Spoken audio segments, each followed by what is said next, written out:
Kuna siku nilikuja hapa juzi tu Jumamosi, nikamkuta sina dada hapa,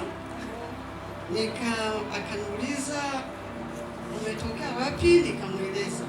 Akaniambia ulikuwa na shida na mtumishi, nikamwambia nilikuwa na shida na mtumishi, lakini kwa sababu nimefika, yeyote niliyemkuta kwa sababu nimefika kwenye nyumba ya Bwana, neno mimi nitapokea na amini.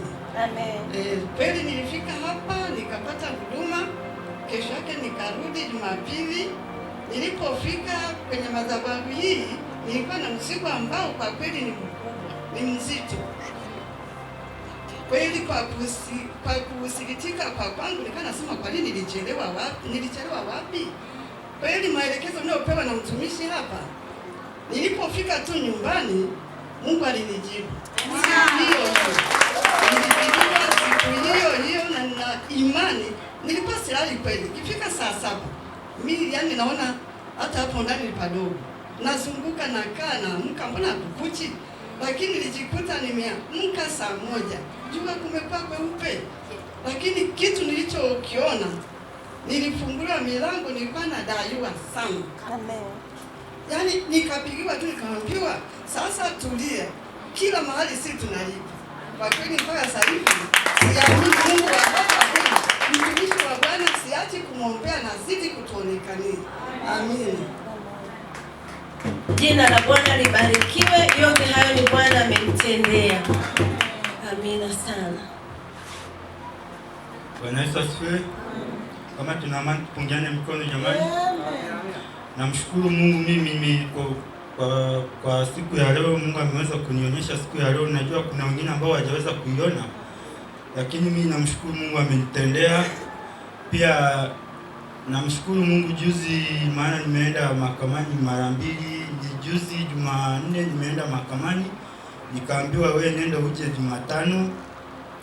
Jumatano nilipoenda kweli nilienda nina furaha. Nilipofika kule tukakaa pale, maana mheshimiwa alikuwa yupo, alituambia ametoka. Tukasubiri pale mpaka saa 9 za jioni.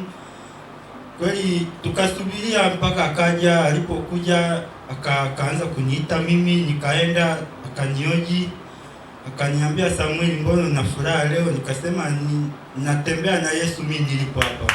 Kwa kweli mimi yani nilifika pale hata sikuwa na hofu tena, maana nilimpigia mtumishi, naomba niombee tena leo narudi.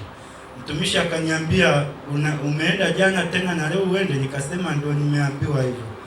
Lakini mimi nilipofika pale, alipoanza kunioji mheshimiwa, akaniambia wewe sasa kesi yako, maana tunaona haina mwelekeo, kesi yako imeisha, kwa hiyo unaweza kweli.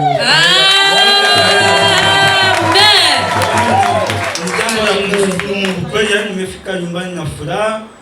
Mzee baba nilipomwambia mimi nimeambiwa kesi imeisha kweli, na mzee wangu akafurahi. Nikamwambia baba, Mungu akuonekanie, maana wewe umenipigania, umenilinda, umenipigania kama mtoto wako.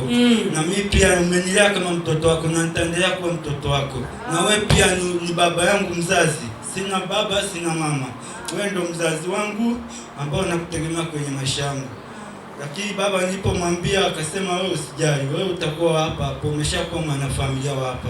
Amen. Lakini wale wakaniambia wewe unaweza kwenda nyumbani kwenu, kama unaenda Bukoba uende nyumbani kwenu, lakini ni wewe hapo utakapoamua uamuzi wako. Uende ukale siku yako, alafu kama utaamua kurudi urudi. Nikamwambia sawa, mimi nitaenda. Lakini baba nilipomwambia wewe, akaniambia wewe usijali, wewe weka hapa hapa.